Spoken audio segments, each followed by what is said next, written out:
Paano malaman kung siya na yung the one? Sa akin naman, kuya, Ano pangalan mo? My name is Shansaya Frank. Sunshine? Apo. I'm Susain Kasair Asis. Anong magandang gift sa first monthsary? For me po siguro, siguro gusto ko naman po siguro makatanggap is flower po. Wow, flowers. Roses? Apo. I mean, siguro sunflower po kasi Wow, favorite ko po sunflower. Same.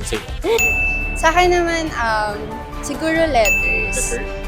Since ako kasi sentimental ako, so yung first gift niya din sa akin is may kasamang letters. So para sa akin, mas natatouch ako doon. So, letters.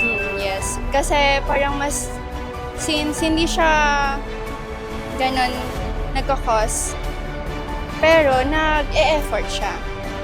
Trip mo yung effort na... Yes. Paano malaman kung siya na yung the one? Currently, may 5 years boyfriend. Parang naiisip ko po minsan na siya yung the one. Meron kaming give and take na sa relationship.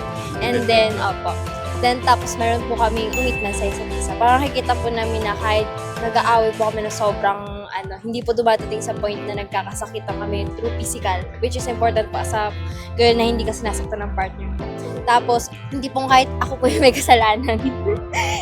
Siya po yung... Nagbibigyan ka pa rin. Apo, nagbibigyan po ako. To the point na hindi naman po ako sinasaktan. Kasi di ba po may mga lalaking napupuno. Yup. Tapos nakakapagsiga sila to the point na break up na po. May nangyayari. emotional control boyfriend mo. Opo, meron po. Nasabi ko naman po na parang siya na yung the one because sinasama niyo po ako sa mga pangarap niya. Kumbaga parang... Kasama ka sa goals niya. Opo, ganun po. Parang ako po yung nagiging inspiration niya para maabot yung mga dreams niya po. Para kang energy niyan. Yeah po. So sa akin naman, kuya,